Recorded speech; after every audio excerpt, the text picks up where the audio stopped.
یہی سمجھ جائے نا کہ مسلمان ہونے کا مطلب کیا ہے۔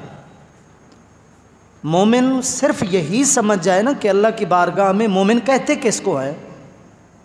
سارا اسلام سمجھ آ جاتا ہے، سارا ایمان سمجھ آ جاتا ہے، پورے کا پورا دین سمجھ آ جاتا ہے۔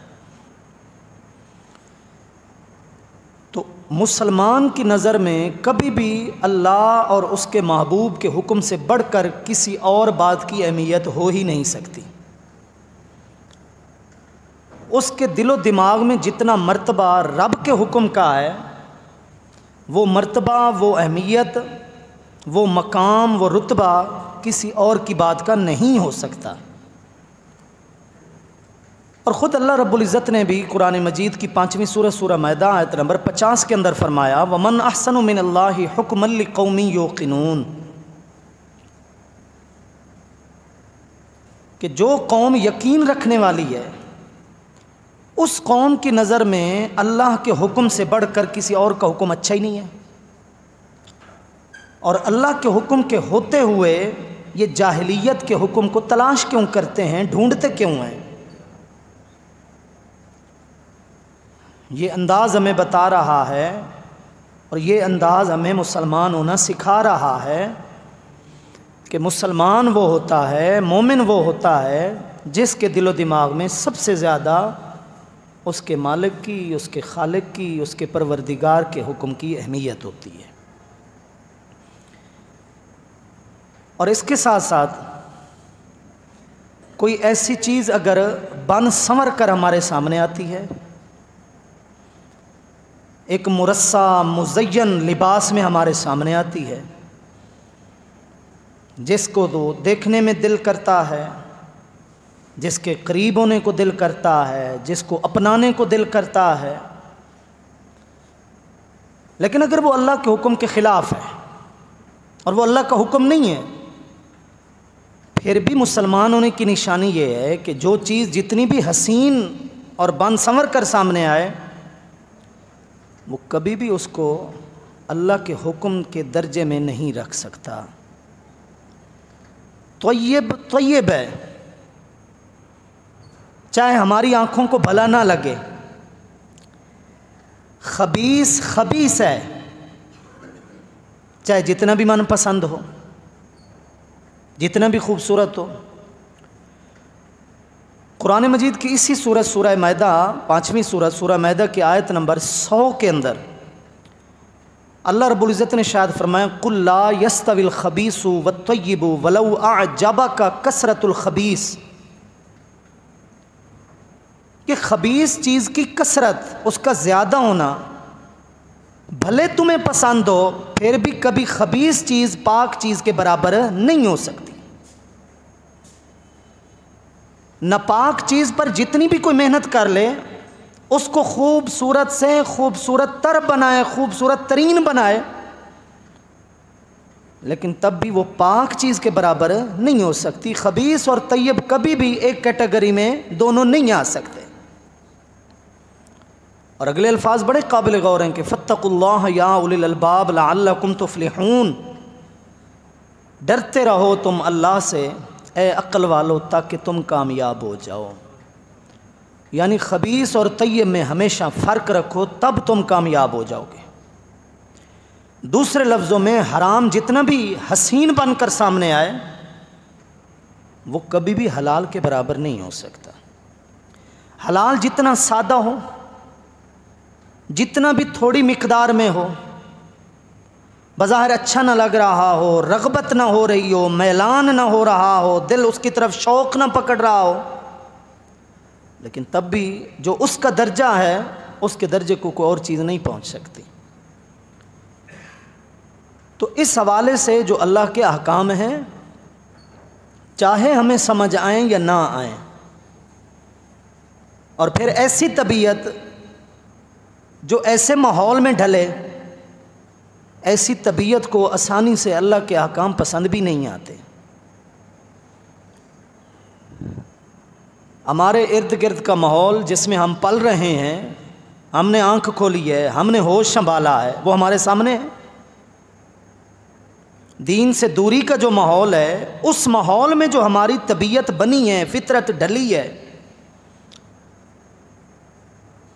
تو اگر کسی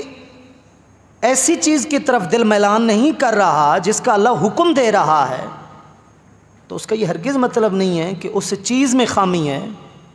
خامی ہمارے مزاج میں ہے، خامی ہماری تربیت میں ہے، خامی ہماری اصلاح کے اندر ہے۔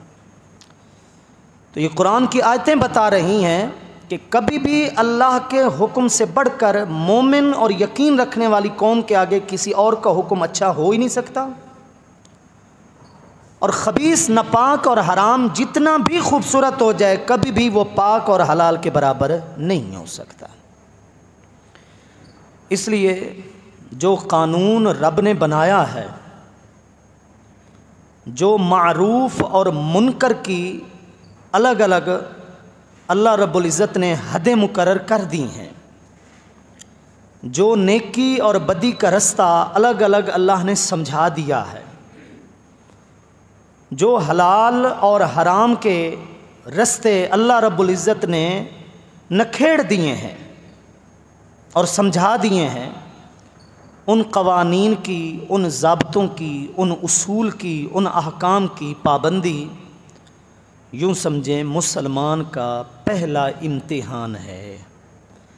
کہ مسلمان کہتے ہی اس کو ہیں کہ جس حکم کو اس نے دل سے مانا، اب اپنا عمل، اپنا سر، اپنے ارکان، اپنے اعضاء، اپنا ظاہر اس کے آگے جھکا دے کہ میرے مالک، میں نے تیری بارگاہ میں دل سے تصدیق کی کہ یہ حق ہے، اب میں اپنے عمل سے بتا رہا ہوں کہ میں اس کو حق یوں مانتا ہوں۔ یہ ایک بنیادی تشریح ہے جو ہر مسلمان کے لیے ہے کہ وہ اللہ کی بارگاہ میں کس طرح پیش ہو، اور اللہ کی بارگاہ کا جو ایک معیار ہے، اللہ کی بارگاہ میں قبولیت کا جو ایک معیار ہے، وہ اس معیار کو ہمیشہ اپنی نظروں کے سامنے رکھے، وہ اس معیار کا اپنے کردار میں ہمیشہ خیال رکھے کہ اگر ہم ایسے شخص کے پاس بیٹھنا گوارا نہیں کرتے جس سے پسینے کی سخت ناگوار بو آتی ہے، اگر ہم کسی ایسے شخص کو ہم کلامی کا شرف نہیں بخشتے، اس سے بات چیت کرنا پسند نہیں کرتے جس کے منہ سے بدبو آتی ہے، تو پھر بتائیے کہ سب سے بڑی پاکیزہ ذات ناپاک آدمی کو کیسے قبول کرے؟ کیوں حکم ہے نسوار، پان، سگریٹ، لہسن، پیاز، اس طرح کی چیزیں جو منہ میں سمیل پیدا کرتی ہیں، اس منہ کو، دانتوں کو اچھے طریقے سے برش کر کے، صاف کر کے، مسواک کر کے تب تم اللہ کی بارگاہ میں داخل ہو؟ کیوں؟ کیونکہ اللہ اپنے صاف ستھرے بندے کو پسند کرتا ہے۔ ان اللہ یحب المطہرین، اللہ پاک لوگوں کو پسند کرتا ہے۔ تو بتائیے کہ جب پسینے والے آدمی کے ساتھ ہم نہ بیٹھیں، جس کے دانتوں سے بو آ رہی ہے اس کے ساتھ بات نہ کریں، تو پھر جس کا جسم پلا ہی حرام غذا سے ہو، جس کا پورا ڈھانچہ تیار ہی حرام غذا سے ہو، وہ اللہ کی بارگاہ میں کیسے قبول ہو سکتا ہے؟ ان اللہ طیب لا يقبل الا طیبا، یہ بہت بڑا میزان ہے ہمارے سامنے، ایک ترازو ہے،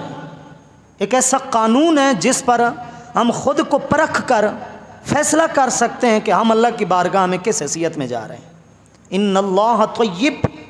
لا يقبل الا طیبا، میرے آقا نے فرمایا اللہ خود بھی پاک ہے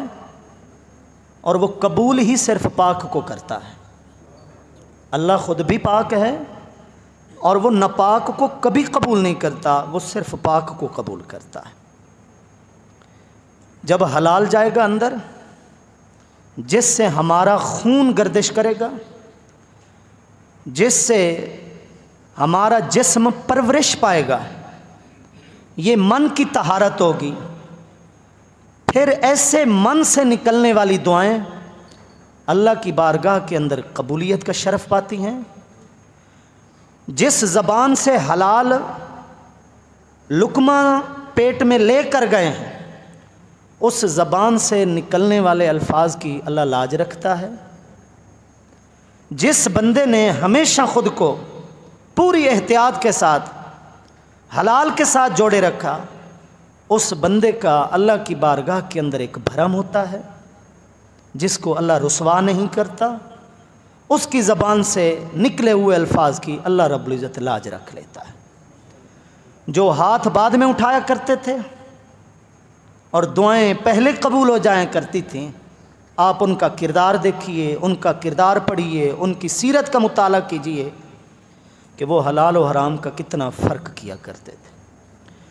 اس لیے اس بنیاد کو سمجھنے کے بعد کہ یہ ہماری اخلاقی، ایمانی اور پہلی ذمہ داری ہے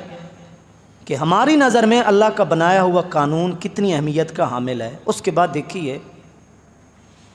قرآن مجید میں اللہ رب العزت نے کس انداز میں ہمیں متوجہ کیا ہے، کس انداز پر ہماری تربیت فرمائی ہے، ہمیں تعلیم دی ہے، اس میں پیار کتنا ہے، اس میں اس کی مہربانی اور شفقت کتنی شامل ہے کہ پالنے والا خود اپنی مخلوق کو فرما رہا ہے، پیدا کرنے والا خود اپنے بندوں کو فرما رہا ہے۔ قرآن مجید کی دوسری سورہ، سورہ بقرہ، آیت نمبر 168، یا ایھا الناس کلوا مما فی الارض حلالا طیبا، اے لوگو جو کچھ زمین کے اندر ہے اس میں سے کھاؤ، لیکن جو حلال ہے اور پاک ہے وہ کھاؤ۔ ولا تتبعوا خطوات الشیطان، اور کبھی شیطان کے قدموں کی پیروی نہ کرو، اس کے نقش قدم پہ نہ چلو۔ انہ لکم عدو مبین، وہ تمہارا کھلم کھلا دشمن ہے۔ انما یأمرکم بالسوء والفحشاء،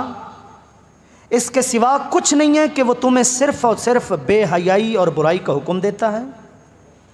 وَأَن تَقُولُوا عَلَى اللَّهِ مَا لَا تَعْلَمُونَ، اور تمہیں حکم دیتا ہے کہ تم اللہ کے بارے میں وہ باتیں کرو جس کا تمہیں علم نہیں ہے۔ یہ اللہ کا فرمان ہے۔ الحمدللہ سب لوگ جانتے ہیں کہ میں کسی بھی موضوع کو جب شروع کرتا ہوں تو سب سے پہلے میری کوشش ہوتی ہے کہ اس موضوع کے متعلق جو قرآنی آیات ہیں وہ آپ کے سامنے، کیونکہ رہبری اور رہنمائی، ہدایت و نصیحت کے لیے سب سے پہلا حق اور سب سے پہلی کتاب قرآن مجید ہے۔ یہ الگ بات ہے کہ کہتے ہیں ادب میں آ کر، بات کو ذرا سمجھیے گا، ادب میں آ کر ہم نے قرآن کو گھروں میں اتنا اونچا رکھ دیا ہے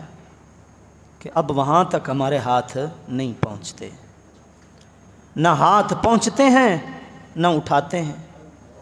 نہ اٹھاتے ہیں نہ پڑھتے ہیں، نہ پڑھتے ہیں نہ سمجھتے ہیں۔ پھر یہی حال ہے جو ہمارے سامنے رکھا ادب میں ہے۔ وہ ساریاں وڈیریاں سفیلاں دے اتنے رکھ دیے نا، جدید لوگ چلو الماریاں چ وڈیاں اچیاں جائیاں تے چ رکھ دیں کہ متن کنڈ تھی وے، سارے سر تو اتے ہوئے، لیکن وہ تھا تو ادب۔ ادب کے نام پر قرآن کو اتنا اونچا کیا کہ ہاتھ بھی نہیں پہنچتا، مطلب اٹھاتے بھی نہیں ہیں۔ تو قرآن مجید جب کھول کر آپ کے سامنے پڑھا جائے، اس کو پھر آپ اتاریں، روح میں اتاریں کہ وہ قرآن کھلا ہے جو ہر گھر میں موجود ہے۔ اب اس قرآن میں ہے کیا، رب فرما کیا رہا ہے، وہ تو یار یہ ہے، اے لوگو جو کچھ زمین میں میں نے تمہارے لیے نعمتیں پیدا کی ہیں ضرور کھاؤ، لیکن کھاؤ حلال اور پاک، اور کبھی اس معاملے میں شیطان کے قدموں کی پیروی نہ کرو، وہ تمہارا دشمن ہے، وہ تمہیں کبھی بھی میرے قریب نہیں کر سکتا۔ اس کے بعد یہ ایک عمومی خطاب تھا کہ اے لوگو، یوں سمجھے پوری خلقت کو، پوری مخلوق کو۔ پھر اس مخلوق میں سے وہ لوگ جنہوں نے کہا کہ اللہ ہمارا رب ہے، اس کا ہر حکم دل و جان سے قبول ہے، جو مسلمان تھے، جو ایمان والے تھے، ان کو پھر اللہ رب العزت نے فرمایا یا ایھا الذین آمنوا، پہلے فرمایا اے لوگو، تمام لوگو حلال کھاؤ، اب کیا فرمایا؟ اے ایمان والو، کلوا من طیبات ما رزقناکم، جو کچھ ہم نے تمہیں پاکیزہ رزق دیا ہے وہ کھاؤ، پاک کھاؤ، ناپاک نہ کھاؤ۔ اور صرف کھاؤ نہیں، کھائے ہوئے کی لاج نبھاؤ، صرف کھاؤ نہیں، اکو ہنڈاؤ ہی صحیح، چرے کی میاں جتھو دا بندہ کھاوے وت ہنڈاوے تو صحیح۔ تو کھاؤ نہیں، آگے فرمایا کھاؤ واشکروا للہ، اور کھانے کے بعد پھر میرا شکر بھی تو ادا کرو۔ ان کنتم ایاہ تعبدون، اگر تم اپنے رب کے فرما بردار ہو، اگر تم اپنے رب کے عبادت گزار بندے ہو، تو پھر کھاؤ گے بھی پاک، اور کھا کر صرف ڈکار نہیں مارو گے، دور نہیں ہو جاؤ گے، بلکہ میرا رزق کھانے کے بعد میرا شکر بھی تم ادا کرو گے، میرے احکام کو بھی مانو گے، میرے فرائض و واجبات پر بھی عمل کرو گے۔ یہ اللہ رب العزت نے اپنی لا ریب کتاب میں جس حسن انداز میں ہمیں تعلیم دی ہے حلال کھانے کی، پاک کھانے کی۔ بعض اوقات چیز حلال ہوتی ہے لیکن ہوتی کسی اور کی ہے وہ حلال۔ جانور ایسا ہے جو اللہ نے حلال کیا ہے، بکرا ہے، بڑے کا گوشت ہے، حلال ہے، لیکن بغیر اجازت کے کھاؤ گے تو وہ طیب نہیں ہے، وہ پاک نہیں ہے، وہ تمہارے لیے جائز نہیں ہے۔ تو صرف ایک بات نہیں کہ جن چیزوں کو میں نے حلال کیا ہے وہ کھاتے رہو چاہے کسی اور کی بھی ہوں، نہیں نہیں نہیں، کھاؤ بھی حلال،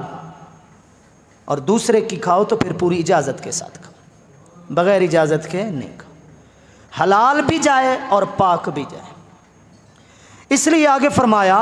اسی صورت قرآن مجید کی دوسری صورت سورہ بقرہ آیت نمبر 188، ذرا اس انداز کو سنیے۔ آج غریب عدالت میں مقدمہ ہار جاتا ہے، روکڑا نہیں ہوتا نا اس کے پاس، وکیلوں کے خرچے کون پورے کرے، ججوں کو رشوتیں کون دے،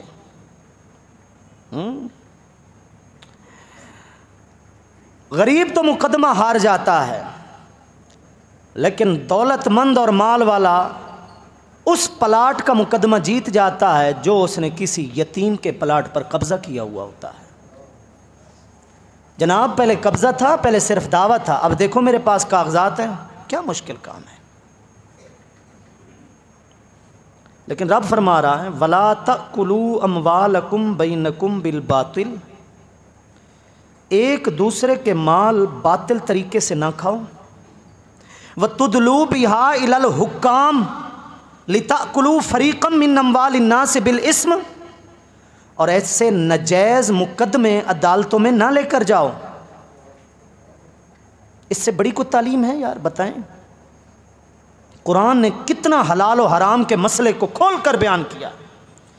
اللہ فرما رہا ہے وَقَدْ فَصَّلَ لَكُم مَّا حَرَّمَ عَلَيْكُمْ، جو چیزیں میں نے تم پر حرام کی ہیں ان کو مبہم نہیں رکھا، پوشیدہ نہیں رکھا، پردوں میں نہیں رکھا، بلکہ میں نے اس کی تفصیل بیان کر دی ہے، کھول کر بیان کر دی تاکہ تم بچ سکو۔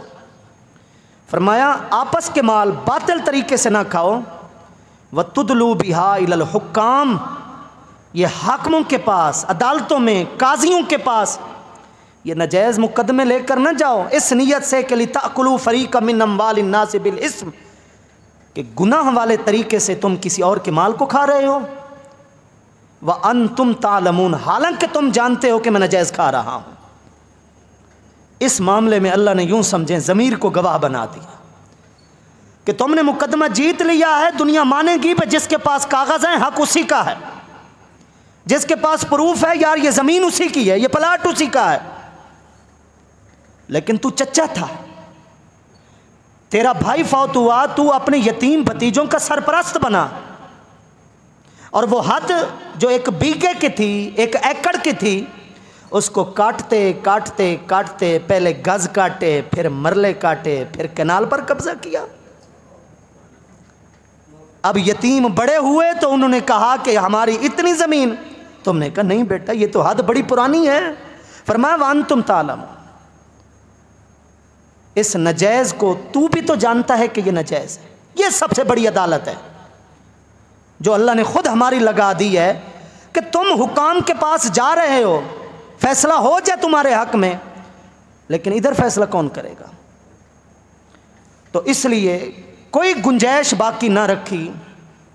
حلال و حرام والے مسئلے میں بالکل معاملہ نکھیڑ کے رکھ دیا تاکہ تم صرف اور صرف اس حصے کے حقدار بن سکو جو تمہارے لیے حلال ہے۔ اور میں نے گزشتہ